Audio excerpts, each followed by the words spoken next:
ज़्यादातर लोगों को संतों के प्रति श्रद्धा होती है। संत को पूज्य दृष्टि से देखते हैं और उसका पूजा अर्चना भी करते हैं, करना भी चाहिए। लेकिन सबसे पहले यह समझना चाहिए कि संत कौन। जो दुखी नहीं होता वह संत है, जो समुद्र के तरह अस्थिर है वह संत है, जो पूर्ण ज्ञानवान है वह संत है, जिसका आचरण परिपूर्ण है, ठोस है, वह संत है, जो बंधन से मुक्त है वह संत है, जिसका त्याग वैराग पक्का है वह संत है। संत की वेश में हजारों लाखों है, लेकिन सभी संत नहीं है। परीक्षा किया जाए तो बहुतों फेल हो जाएंगे। वेशधारी हैं, पेट पूजा वाले हैं, बंदगी विदाई लेने वाले हैं, पैसे भी कमाने वाले हैं। जो असली संत होते हैं वह विश्व का कल्याण चाहते हैं। उनकी रहनी प्रवृत्ति अलग होता है, उनका वैराग एक अजीब सा होता है। भगवान बुद्ध को वैराग हुआ तो उसके जीवन में त्याग बहुत बड़ा बन करके आया। उसने दुनिया में त्याग करके दिखाया।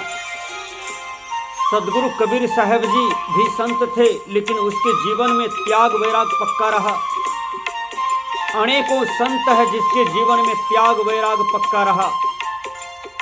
उसी प्रकार अपने जीवन में यदि हम संत को चयन करें तो सबसे पहले संत को परखें कि कौन संत गुरु बनाने लायक है और कौन नहीं है। सबसे पहले संत को परखने का एक आपके हाथ में कसौटी चाहिए। वो क्या है?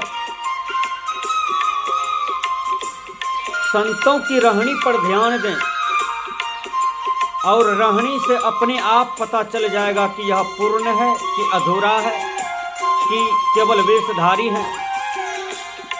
सदगुरु कबीर साहब जी एक जगह बोलते हैं, साधु होना चाहिए पक्का हो के खेल, कच्चा सरसों पेड़ी के खली भयाना तेल। साधु यदि साधु बने हैं तो उनको पक्का साधु बनना चाहिए, कच्चा साधु नहीं बनना चाहिए। जैसे कच्चा सरसों को पेरा जाए तो न तेल होगा न खली होगा, उसी प्रकार साधु बने हो तो न तो विश्व का कल्याण कर पाओगे न तो अपने का कल्याण कर पाओगे। वेशधारी केवल मत बनो। साधु बने हो तो दुनिया को संदेश दो, अपने जीवन को कल्याण कर लो। ये सदगुरु कबीर कहते हैं।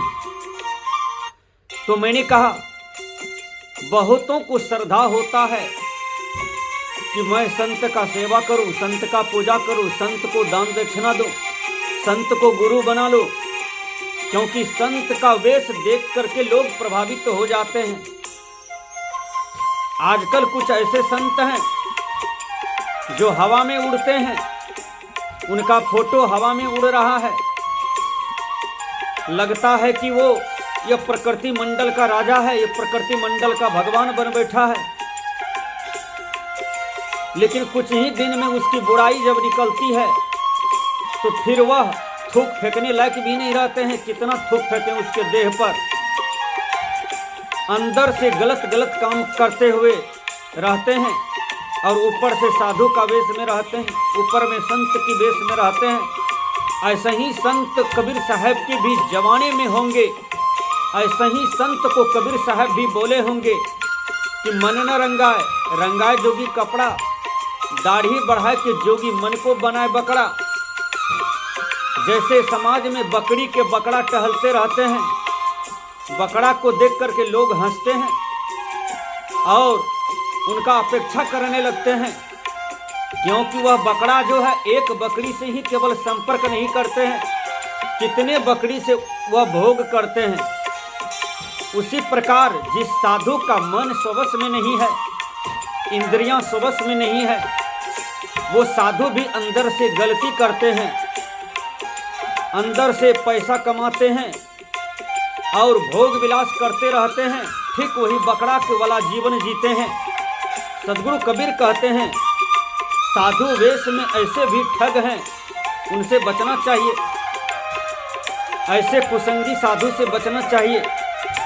रावण 1 घंटा के लिए साधु बना, केवल सीता का अपहरण किया, काम बन गया, फिर चोला खोल के रख दिया। तो आज ऐसे भी साधु वेशधारी हैं, संत वेशधारी हैं, गुरु वेशधारी हैं कि कुछ काल के लिए बनते हैं, पैसा कमा के फिर चोला फेंक देते हैं, फिर ज्यों का त्यों जीने लगते हैं। सदगुरु कबीर कहते हैं संत को परखो, साधु को परखो, गुरु को परखो और अपने जीवन में एक अच्छा पथ प्रदर्शक को चयन करो, तभी तुम्हारे जीवन का उद्धार होगा, तभी तुम्हारे जीवन का कल्याण होगा, नहीं तो नहीं होगा। कहीं बुढ़वा की चक्कर में पड़ जाओगे तो फिर तुम बहक जाओगे, गिर जाओगे। कहीं गुड़वा मिल गया, एक शिष्य था, वो आश्रम में रहते थे और कई शिष्य आश्रम में रहते थे। गुरुजी पक्के नहीं थे। गुरुजी ने कहा चेलाराम तुम एक काम करो। कहा क्या? कहा 1 किलो मिश्री लाओ, खरीद करके दुकान से लाया। शिष्य राम चले गए मिश्री खरीदने के लिए और मिश्री लेकर के आए। मिश्री 5 किलो था। गुरुजी ने कहा मैंने कहा तुम्हें 1 किलो लेने के लिए, क्या तुम उधार लिए हो? 5 किलो लाए हो? कहा नहीं नहीं गुरुजी, जिस दुकानदार से मैंने मिश्री लिया वह दुकानदार को रतोधी लगता था, दिन में ही नहीं सूझता था। उसने कहा बटखारा चढ़ाओ, तो मैंने 5 किलो चढ़ा दिया। गुरुजी ने कहा अरे यदि वह अंधा था, उनको सूझता नहीं था, तो तुम 10 किलो क्यों नहीं चढ़ा दिया? मारा चेला को 2 थप्पड़। कहा और आमदनी होता तो कहीं ऐसा गुरु आपके जीवन में आ जाए तो क्या आपका कल्याण होगा? गुरु यदि कपटी हो, गुरु लोभी हो, गुरु लालची हो, गुरु कामी क्रोधी हो, तो ऐसे गुरु से काम चलने को नहीं है। ऐसा गुरु कहीं भूल से कर लिए हैं तो उसको क्षण में त्याग देना चाहिए और पक्के गुरु को करना चाहिए अपने जीवन में। उनसे नाम माला दीक्षा भजन भेद लेकर के साधना करनी चाहिए, ध्यान करना चाहिए और बाहरी कर्तव्य को शुद्ध बनाए रखना चाहिए, तभी ये आत्मा का कल्याण होता है। इसलिए मैंने कहा कि संत को देख करके लोग प्रभावित होते हैं, वेश देख करके ही, लेकिन वेशधारी बहुत हैं। इसी वेशधारी में हजारों कपटी मिलेंगे, ठगी मिलेंगे, लूटने वाले मिलेंगे। कई जगह कई परिवार लूटा गया है। सदगुरु कबीर साहब जी कहते हैं साधु होना चाहिए पक्का होकर खेल, कच्चा सरसों पेड़ी के खली बयान तेल। नीतिकार ने कहा साधुनाम दर्शनम पुण्यम, साधुओं के दर्शन से पुण्य होते हैं। इसलिए आप अच्छे साधु रहें समाज में, विश्व में, राष्ट्र में। यदि आप अच्छे रहते हैं तो आप हमेशा अच्छा ही करेंगे। आपसे कुछ भी कर्म होगा तो समाज के हित में होगा, राष्ट्र के हित में होगा। यदि आप साधु होकर के बार बार नैतिक पतन करते हैं, बार बार आपका चरित्र से बदबू आता है, गिरते हैं उठते हैं, गिरते हैं उठते हैं, बार बार समाज में गिरते हैं, आर्थिक दृष्टि से, शारीरिक दृष्टि से, चारित्रिक दृष्टि से, तो फिर ये गिरना शैतान का लक्षण है। संत ने कहा था गिरना नहीं है गिर के संभलना है जिंदगी, गिरने का नाम मौत, बदलना है जिंदगी। जो बार बार गिरते हैं और गंदी आदत का सुधार नहीं करते हैं, ऐसा साधक, ऐसा साधु साधु नहीं है, वो कपटी है। इसलिए उसे वेशधारी नहीं रहना चाहिए।